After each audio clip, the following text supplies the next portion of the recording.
Hey everyone, I wanted to welcome the magnificent Courtney Thomas on our podcast today, Sugar Pills, A Practical Guide to Self-Care. So Courtney is the founder of the Bodhi Effect, where she leads Kundalini, meditation, and mindfulness workshops focused on freeing humans from stress, anxiety, and burnout, which we could all really use some tips on those right about now. She's also driven to unlock your human potential and to help you become fully aware of how you show up in your daily life. Courtney also offers workplace wellness workshops, online courses, classes, and retreats. She believes that it is her purpose to link the power behind well being and performance, happiness and creativity, self awareness, and a healthy and joyful life. So, Courtney, you're in the right place. That is the sweet spot for our podcast. And I'm sure everyone listening cannot wait just to dive into all of your goodies and insights for today. So, welcome, Courtney. Thank you so much for having me. Absolutely. Do you want to give us a little bit of insights around the Bodhi effect and what people can expect from it? And really, what was your own, personal reasons and passions for creating it? Yeah, absolutely. So I've been teaching yoga, meditation, and mindfulness for about the last 9 years or so. And to kind of give you some insight on my journey, back in 2016, well, because I was teaching at studios and so on. But then back in 2016, I suffered from my first miscarriage. Mm. And in that experience, with all the grief and suffering that comes from that, I really started to dive really deep into my Kundalini practice. And that's where I felt so much transformation take place in my life, in my joy, in my happiness. And from there, I actually ended up opening up my own yoga studio. And that's where my workshops and my courses and my classes really took off. And then again, throughout that whole process, I suffered from another miscarriage, and then I ended up actually having my first boy about 9 months after the studio opened. So there was lots of journey in that. Since then, the studio has closed, and I just started to focus more on offering the Bodhi Effect workshops at workplace or offices and businesses, because my experience through the studio and as well through my own experience as a business executive. I worked for a very well-known worldwide cosmetic brand. So in that process, I learned so much about the stress and anxieties and the burnout that happen in the workplace. So I started to offer more workshops for people to help manage their stress and anxiety, and some of it's Kundalini practices, some of it's meditation, mindfulness work, self-inquiry practices. There's quite a variety of different things that I can offer, and it's taken off from there. But then, of course, with what's gone on in the last year, that's also shifted. So now it's a bit more virtual, but it'll continue to evolve. No, definitely. It's definitely a time for pivoting. And I definitely wanted to say first, I'm sorry for your two losses, and also thank you. And I'm honored for you feeling safe enough to share your story with us. So thank you for that. And I Absolutely. yeah, and I know that, so many women and men too, because they also suffer that same loss and grief, will be thankful for you for being so transparent. So thank you. Oh, absolutely. I feel like Yeah. miscarriages are very seldomly spoken about. And all of it, the process after your miscarriage and then your pregnancy after your miscarriage. So I'm very open about that experience for me, because that dark place or that dark experience led me to this light that I feel now. Absolutely. Like just listening to your story and what you're saying, what comes up for me is that, like, yes, you went through those, unfortunate miscarriages, but exactly like you said, it created that, like the womb itself is kind of like the dark place where like the baby comes together. So it led to you birthing your own new beginning, like Yeah. another form of baby. And I think and another thing that struck me in what you were saying was that it took nine like 9 months after you opened the the new studio, or it took 9 months, then you ended up having your son. But like, to me, I think it's meaningful that it was like that 9 month gestation period, which is also reflective of like you carry a baby for around 9 months. So to me, I just had an aha moment with that. I never thought of it that way before. yeah, that's definitely something that came up for me when you were Yeah. talking. Like, you lost one baby, but you birthed another. And so that to me seemed like really beautiful. And for those of us listening who may not be familiar with, like, I think I know what it is, but do you want to explain a little bit more on what exactly Kundalini is, just so we can all know, like what it is and what we can expect from it, and if we're not practicing it, maybe some tips on how to get started. Yeah, absolutely. So, Kundalini is a yoga practice. It's a type of yoga, but it is absolutely the type of yoga that transformed my life. It is a practice that balances one, if not all, of your 8 chakras in your body. So, you can think of chakras as like little energy systems that start from the base of your spine and they move up through the crown of your head. And you have 8 of them that if one is off balance, you will lean more into uh, I don't like to call them dark emotions, but they're more heavier emotions. So for example, your first chakra, your first chakra resembles anger and acceptance. So if your chakra is out of balance, you find that you are more in a state of anger. But when you work through this Kundalini practice, and you align yourself back, you'll lean more into a space of acceptance. And then and I lean into more of your talents, so your shadows and your talents. Mhm. So the Kundalini is there's a lot of movement. It's powerful movement. There's powerful breathing, but it's like you kind of get everything in one. You get your meditation down, you get your very powerful workout down, and it really transforms your mind, your body, and your soul. I find that when I'm practicing, there are times where I'm working on a specific chakra that might be out of balance, and things come up for me that I've been pushing down, and it all rises to the surface. And it's not to scare you, it's just really a way for you to work through your stuff. Sometimes I find when people say like, sit in your pain and work through your pain and he that way you will heal it. People are like, well, I don't even know what that means. Like, how would I even begin? And meditating in stillness can be really uncomfortable for people. Kundalini is a really amazing tool to be able to create a lot of movement, but also that meditation. So does that kind of help explain it a bit? Oh no, yeah, that definitely helps, because it seems it's more a holistic approach to creating self-awareness, where you're moving your mind, body, and spirit. Where, sometimes with meditation, it's more just like the mind. Sometimes with like yoga or Pilates, it's more focused on, breathing and body. So it seems like Kundalini really encompasses both of those. So you're getting that total experience of, I'm getting that awareness in my mind of, maybe I'm angry about this and I really had no idea I was harboring those past experiences. And you're getting that awareness of those beliefs or blockages, while exercising through your body and your breathing, and really getting connected to yourself. So it seems like a holistic practice in one, rather than having to do, multiple things to get, the holistic experience. That's exactly it. Yeah, I Yeah. feel like um I I've experienced the most enlightening moments through Kundalini.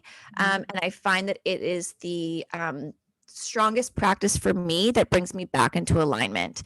Like, it's quite funny whenever I'm feeling out of alignment and like in that more shadow experiences where I'm feeling more angry or feeling like my ego is really coming up.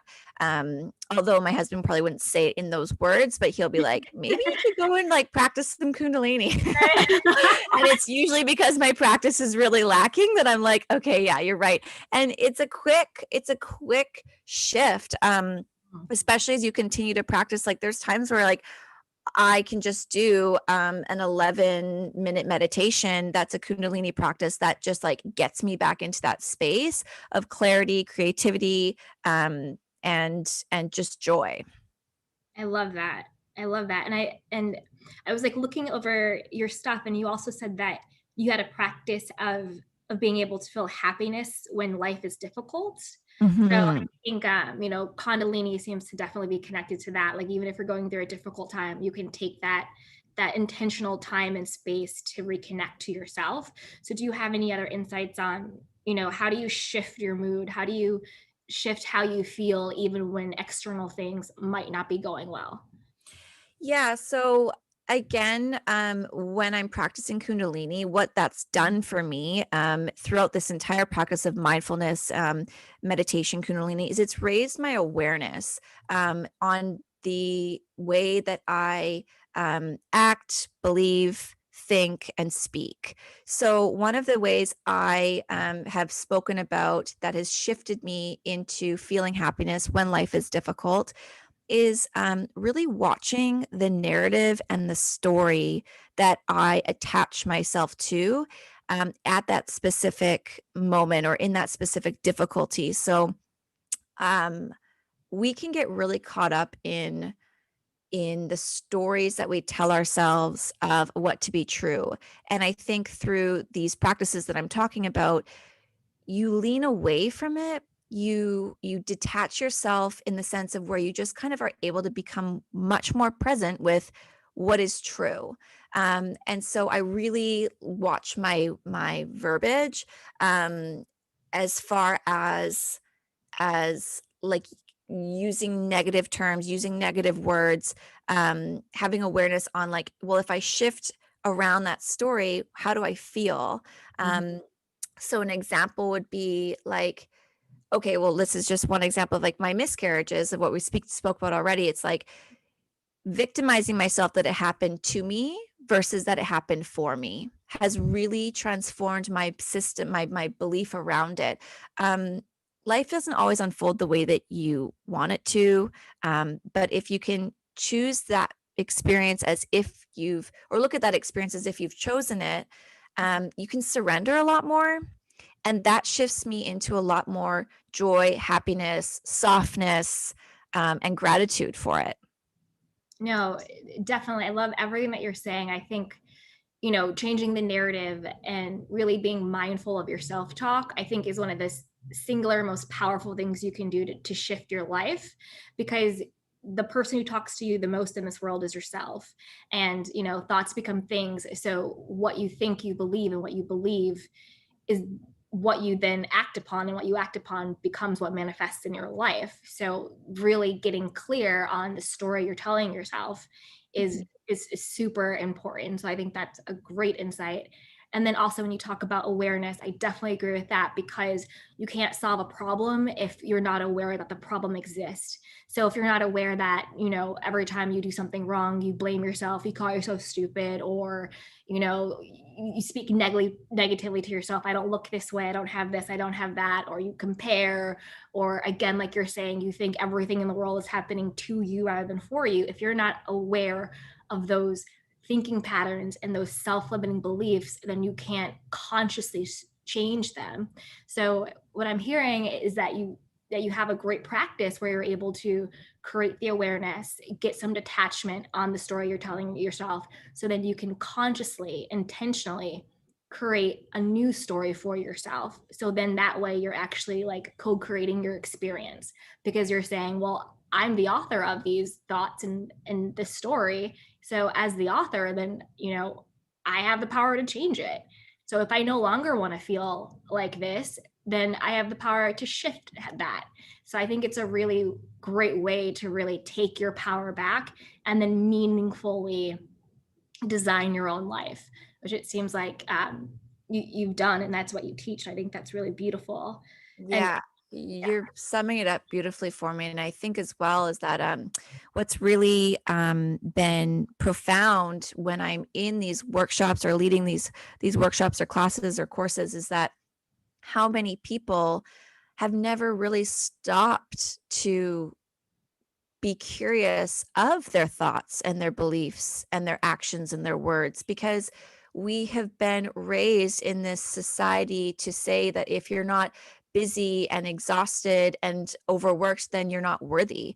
And so it's been very fascinating to hear people who are just like, oh my gosh, like I had no idea that like that's even a possibility to slow down. And then once that awareness, it's kind of like, I don't know if you've experienced this as well, but like once you start to raise this awareness and do this work, you can never go back. Like you're just like, wow, Yeah. I didn't ever stop. And then you get this awareness and you're like, I can never unthink this now. I can never unhear this or have this awareness. Like Yeah. can I swear on this podcast or no? I don't know. Go ahead, knock yourself Okay. out. Okay, so like I will just give an example of the other day, my son, he woke up in the middle or early in the morning, and my husband, I asked him to go and get him, and we both had bad sleeps, and though I labeled myself as having worse, and so I was like, can you go get him? And he started getting upset, and then I started getting upset again, and I ended up calling him a fucking asshole. I'm like, well, you're a fucking asshole. Go and get. And I said it, and that vibration, that low vibration, created such a low experience in our conversation. And he took it like a champ. He just was like, I gotta walk away from her. She is like not okay. I was on like 2 hours of sleep, but what was crazy was that awareness now. Like I cannot undo it. Where I laid my head back down thinking like my ego was like, I'm in the right. I had every right to say that. I had a terrible sleep. I was up with him all night. I was up with the baby all night. And I started to tell myself this strong narrative and story around it. But then it was like this powerful voice that was like, nah, Court, like that was not okay. You don't speak like that. Now the way that you're feeling is you've created that experience now for yourself. And so it was a lot easier to go and just own it and sit in that and then do something about that. And I can't like, so if that makes sense, like I can't get away from those thoughts anymore. I can't get away from that awareness anymore. Yeah, it's like you woke up the dragon. You know what I mean? You woke up the dragon, you can't ever unsee the wizard. So it's like now that you have that awareness and you have that new level of consciousness and being, it's so yummy and delicious, but it will also like check you. So I love that story you told. And what came up for me when you were talking about that, especially with ego, what I felt was, you know, I can, like, my point of view can be valid without having to be right in order to make somebody else wrong. Because you know, the story you're telling yourself, you're like, well, I'm right, my husband's wrong. But you could say how I feel is valid, and that is enough. I don't have to make somebody else wrong in order to prove that I'm right. You know? And absolutely. And that's what really came up for me when you were talking about that story. And I think that's such a powerful perspective to have, where you can, you know, you can stand in your power, you can stand in your position and be like, what I think, want, and feel is 100% valid. However, I do not feel the need to make somebody feel less than or wrong in order to prove how valid I am. You know, and so that's what really came up for me for that. And it just feels so much better when you approach it that way, when you have the approach of that, when you approach it with more softness and less attachment and just exactly you're saying, like, this is how I feel and my feelings are valid. This is, but you don't need to shame them. You don't need to, or whoever it might be that you're speaking of. And like I said, like when you want to finding happiness or feeling happiness when life is difficult, like that experience was very short and small, but that was I felt a rise of anger come. I felt reaction come over. I felt, which is all just ways of experiencing fear, but so I felt like a difficult moment come up. How can I still feel happiness and joy and love in that moment when it doesn't necessarily cancel out the difficulty? And this is a very like minor experience, but just, do you know what I'm saying? Like it's just totally. Yeah, that you can still experience happiness and joy in difficult moments. And it's all just awareness of how you speak, how you act, how you feel. Yeah, it's totally. Yeah, quite fascinating. I totally agree. And like, again, with like, finding your happiness and joy in the midst of like obstacles or difficulty. It's again having that awareness of this is a moment.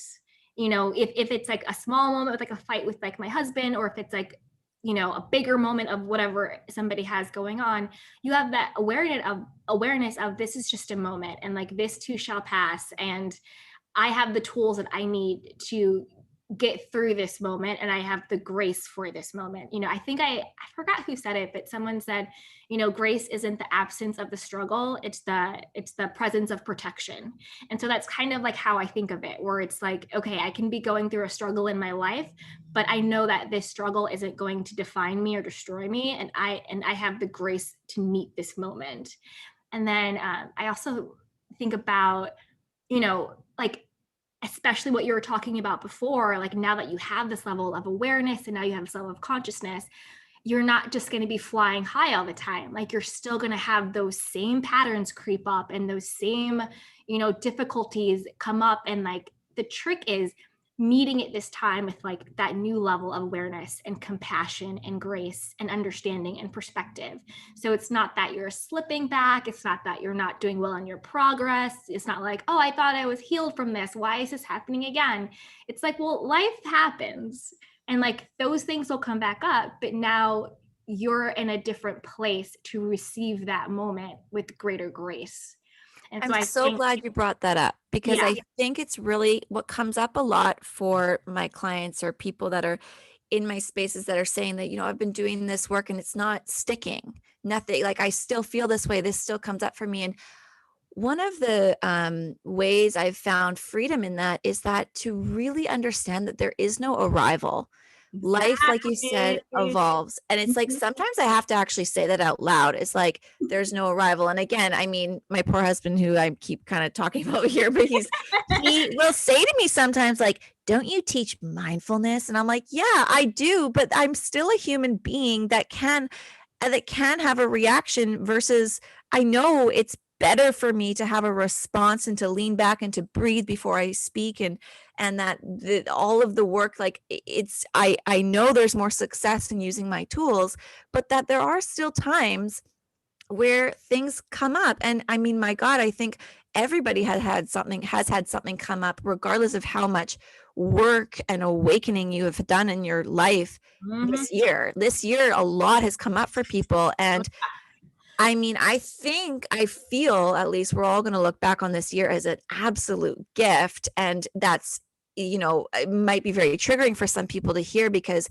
they've lost a lot. But at the same time, I think that, yeah, if you want all your stuff to rise, this has been the time. And that knowing and recognizing that it's okay if you've had a day where you're out of alignment, but you need to use your tools in order to get yourself back into that space of joy, of gratitude, of love. Um, and that there's no arrival to, just like, you're never was one day going to be like, all right, I'm enlightened. I always am just like in a space of joy and light and love. It just doesn't really, that's just not realistic. It's not realistic at all. And I think, like listening to you speak, what came up for me was it's exactly what you said. There's no there, and it's not about like, oh, I'm always joyful and enlightened and all that. No, that's actually not the goal. The goal is to be able to always know that you have access to joy and to peace and to happiness and to um, abundance. So it's not that you're always in that happy, joyful, enlightened space. It's that you don't forget that you always have access to it. So that something bad can be going on, whether it's you're just in a funky mood or there's actually something wrong. It's remembering that you have access to it. And the people who experience, like depression or anxiety or, feelings of despair or hopelessness, it's just that they've forgotten that they always have access to that. They Yeah. always have access to that source, that that lovingness. And you just have to remember that you can always tap back into it. So it's not that you're always just in it. Like that to me would kind of be a little bit of a red flag if somebody was always on cloud nine. Yes. Another extreme. But it's just remembering that you always have access to that. You can always come back home. You can always return to center. You always can come back to self. And And it I think circles back to that awareness that we were mentioning at first. It's like once you feel that awareness of it, you can say like, okay, for the last few days or few weeks or few months, I have been in a very anxious Mhm. state. And so, but once you become aware of those things and really start to get curious of like, oh God, like that is a behavior of mine, and this is how I've been treating my mind, my body, my heart. um, and so it's like, what are you going to do about it? And there are tools that you can go to, but um, it's hard. It's hard for, I think, everybody to become aware of that, and feel that they have that access. Like it can feel really overwhelming, especially just with life. Like life can be really busy and really overwhelming. And if you're a person who is a codependent person that wants to try to please other people or please coworkers and bosses and family and friends and so on, it's like you do lose yourself and your own self-care, which can bring you out of those spaces, like you're saying, that depression, that anxiety, that fear. um Absolutely. yeah. No, absolutely. Like I am like a recovering codependent people pleaser. Like that was definitely the way I operated for a very long time. And it goes back to again that feeling of having to be like not almost non-human, where you're really just like numb to your own experience and you're numb to your own emotions because you're getting your sense of validation and worth and lovability from what you can do. So it goes back to what you talked about before, where people feel like they have to perform, they have to provide, they have to give. You know, you're hustling for that worthiness and for that feeling of, well, I did all of this, like now am I worthy of love? I'm always saying yes, you know, now am I good enough for you? Rather Mhm. than having that intrinsic value and worth where it's just as simple as I am here, therefore I am valuable. I am here, therefore I am worthy. I am here, therefore I'm lovable. I am here, therefore I'm enough. It's really getting back into that intrinsic value and worthiness where you don't feel that you have to be constantly performing and doing. And it speaks to what you talked about earlier, where there's like this culture, especially in America, not to knock America, I'm American, I love America, but there is this idea that you have to be constantly busy and you have to be constantly doing, showing, and performing in order to prove that you're valuable and worthy of anything, whether it's love, attention, affection, validation, money, success, friends, influence. And that really does a detriment to people because that's not the truth. Because if you believe that there is anything outside of yourself that can give you worthiness, then therefore you believe that there is something outside of yourself that can take it away. And that's why people stay in unhealthy relationships. That's why people are codependent. That's why people please. That's why people work themselves to death at jobs they hate and are not fulfilling, because they are so fearful that if they stop being yes people, if they stop, you know, giving, that then they will no longer be worthy of love. And that's basically Absolutely. the essence of it. So it's really returning to your intrinsic value and worthiness. I am here, therefore I am lovable and worthy, period.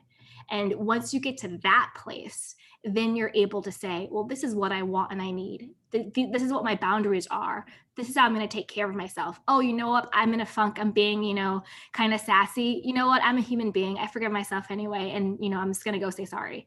You know, so these big things don't become crisis. They don't become, you don't, and exactly again, what you said before, they don't become this internalized narrative about yourself in a negative way.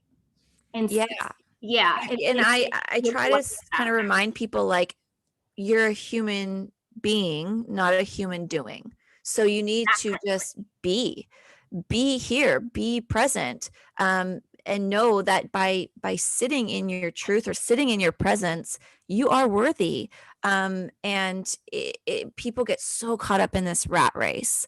And as you said, the narrative, it builds. And I think that there are really two really powerful reasons why your narrative can become super, super loud.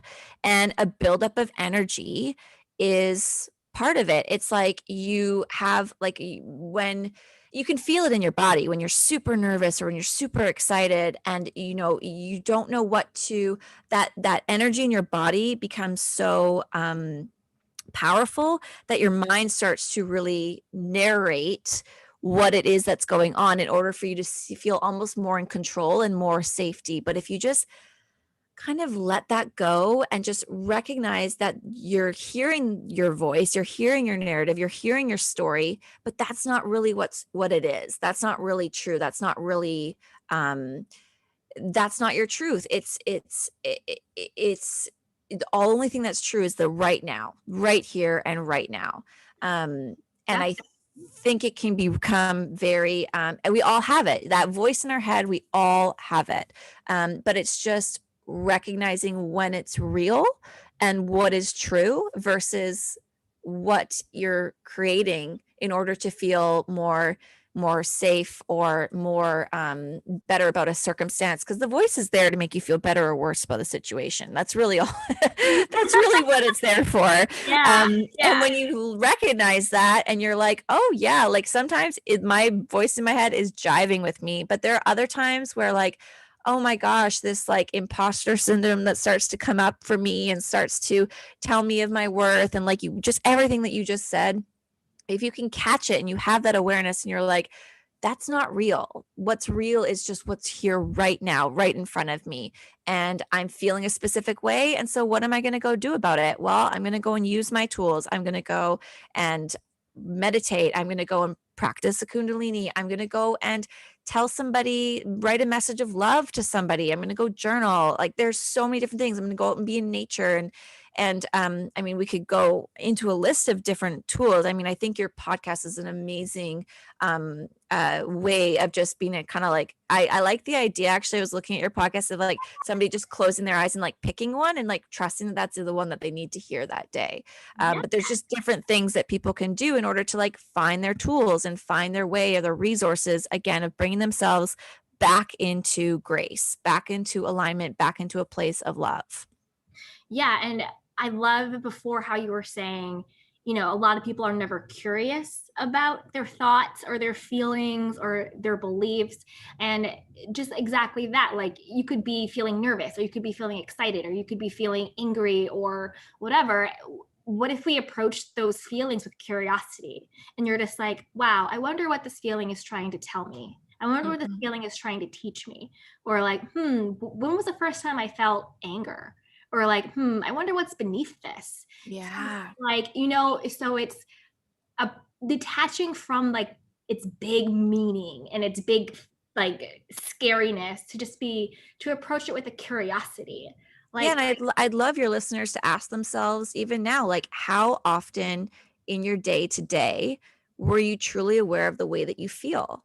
mm, We don't stop, and it's very fascinating to just understand, like, once you start to explore it, much how much peace and surrender is in it when you're just like, oh, this is how I feel right now.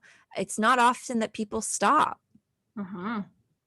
And Yeah. yeah, I think that there's just, it's being aware that you're aware of your daily life. That's where I think that that's the goal, right? It's just kind of being aware of, again, your actions, your feelings, your thoughts, your words, throughout your daily life. And you can't, once you start, you can't get away from it.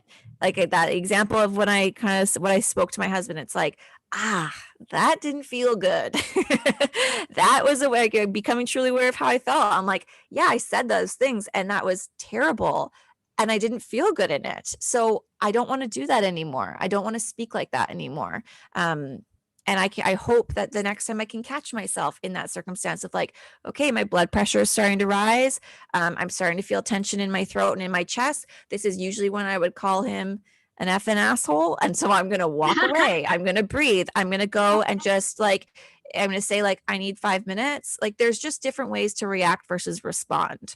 And that's again, getting curious of like, well, how did that feel when I spoke like that? Or how did that feel when I ate those things or did those things or watched that thing, listened to that? Like everything is a vibration. I feel like I'm kind of speaking all over the map, but I hope I'm making sense. No. You're making perfect sense. And when you talked about all of those, sensations, I don't know if you ever read Eckhart Tolle's A New Earth, Oh, but absolutely. that's exactly what you're describing, the pain body. So when you feel that pain body rise up, where it's like, when you're getting a little pissed off, and you can kind of feel it, like you get that tight chest, your head's getting, and you're like, oh, like that's the pain body being flared up. And usually that's when your ego is being threatened. And that's exactly what it is. And it's having that awareness of like, oh, like I know what this is. Let me go chill. Let me go do what I need to do. Let me relax for a second. So what you're describing is exactly that. It's the pain body, and it feeds off of creating that sort of like chaos and anger. Like it feeds off of that. So And what just actually came up for me, what you just said was that what I just thought of was how kind of going back to like how there's no arrival. So that pain body, it doesn't ever really go away. But as you get more curious about it, you start to notice your triggers. And again, like to be really gentle on our souls and on our beliefs and our body of how like we have been raised all so differently, and that there are certain triggers for me that come from because of certain things that happened to me either during childhood or teenage years, that like that is why there's a trigger there. And to become more curious about those things, you're able to, I don't want to use the word heal those, because for some emotions they never really go away, but you're able to just become again more aware of it, where you're able to soften those things and to be able to find more release in those spaces, to become not the pain body. Again, you become aware of, you're like, I know where this is coming from. I know that this is the belief system. I know my nervous system reacts this way when this person says those things, makes me feel that way. And then again, when you become more awareness, you can release it so much faster. Yeah, definitely release it faster. And this might sound a little woo-woo, but we're in it. So one thing nothing's woo-woo to me. We're here. We're here. We've arrived.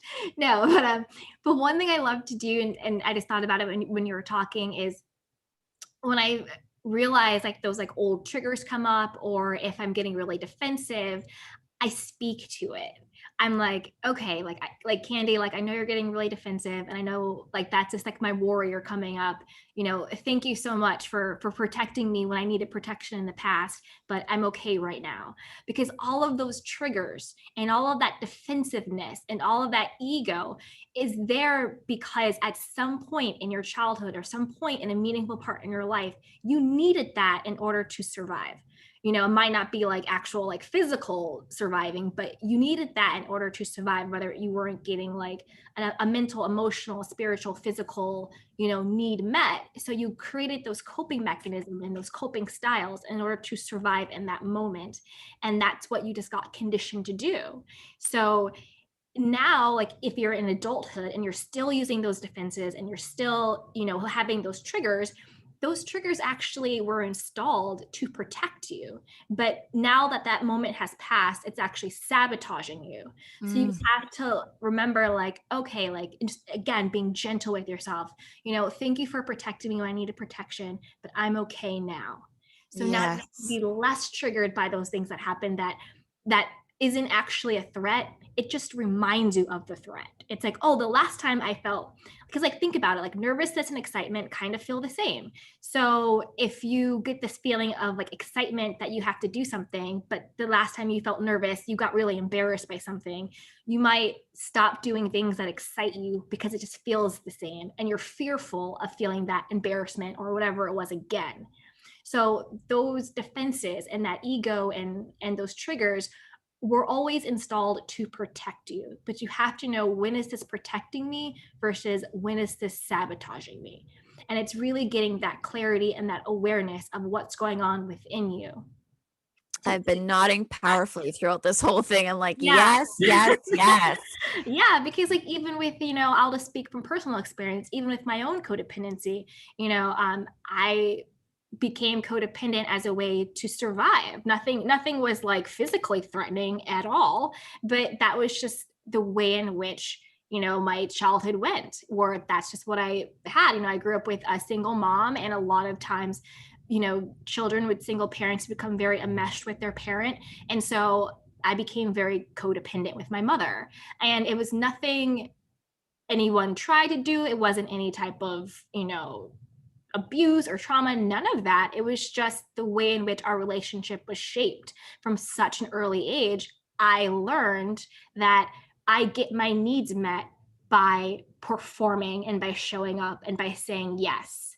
And so that's just what I believed. So until I was able to get the awareness of what were the belief systems that was ruling my life as an adult, was I able to shift those beliefs. So what served me in my childhood was sabotaging me in my adulthood. So now that I'm adult, I can't negotiate for myself. I can't say no to people. I don't have clear boundaries. I people please, like all of that stuff. And it's like, what is going on, girl? Until I realized that is what I learned to do in order to survive as a child.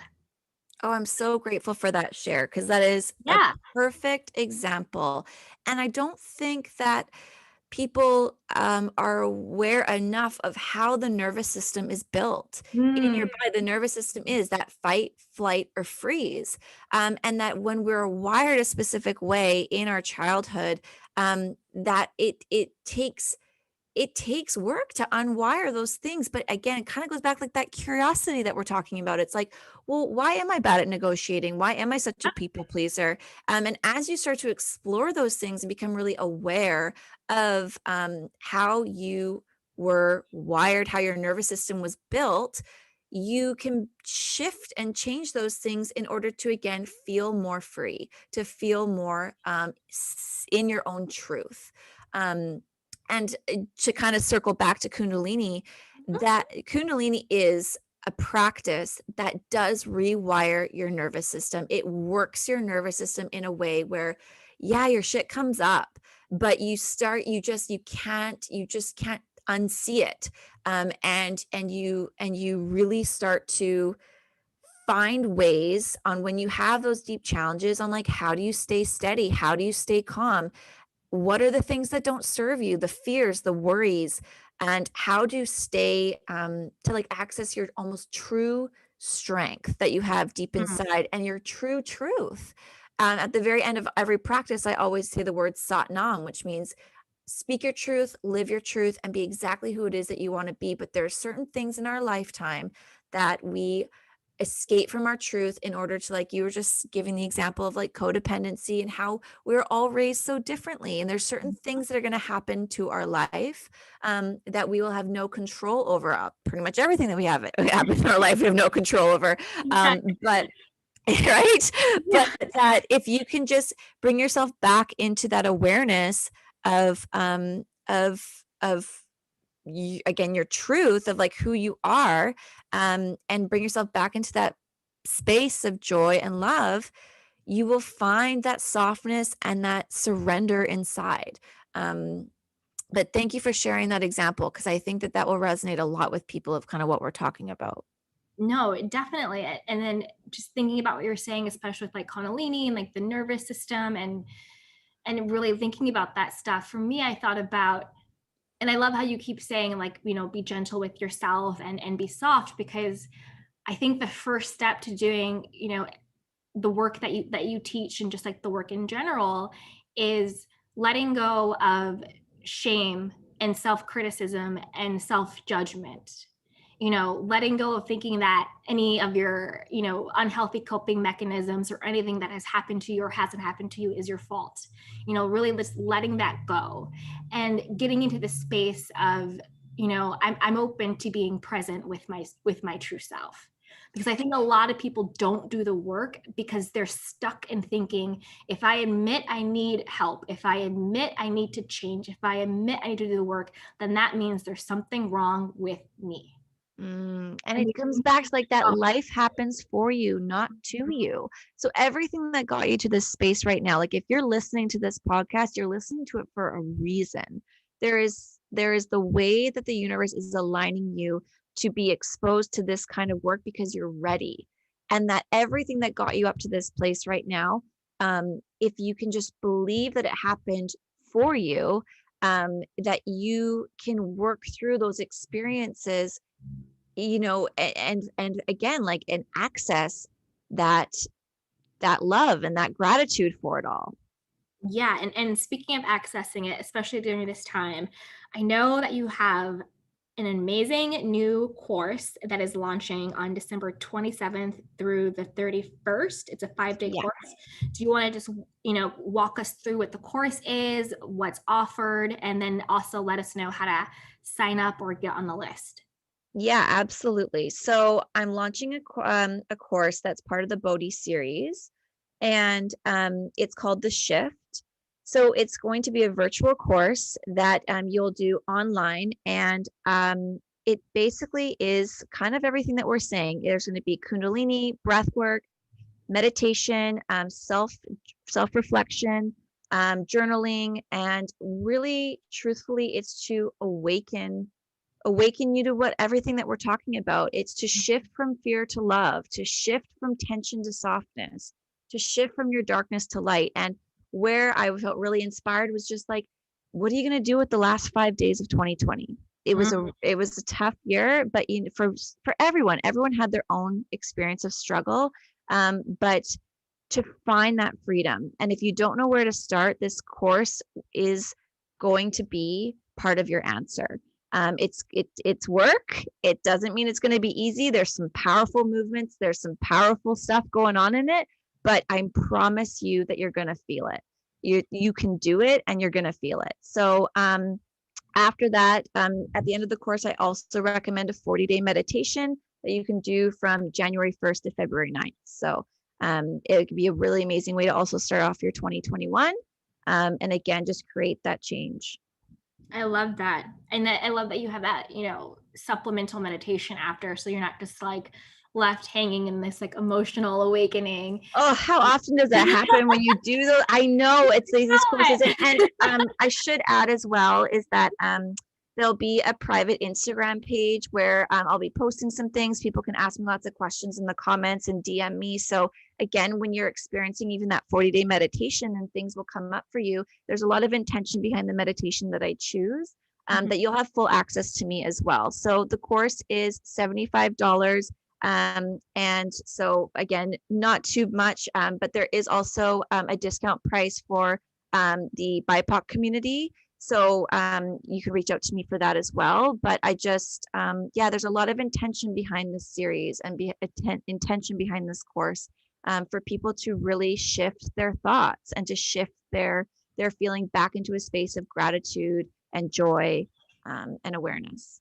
Yeah. Yeah. So what came up for me when you said, especially the shift, it's really shifting from, victim to victor. Cause I feel like a lot of times people can take 2020 and have this like victim mentality, but with your work that you're doing in like this course and the meditations and even this conversation, it's really about being empowered.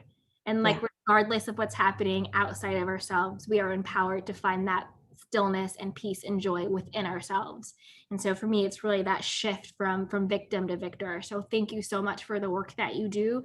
I know you're just helping so many people, and everyone who listens to this podcast, I know is going to leave it feeling way more empowered and way more inspired to create that awareness and shift in their life. So thank you so much for being with me. Oh, I'm so grateful for you inviting me on the podcast. And I think that what you're offering to the world is magic. And so thank you for all the work that you do as well.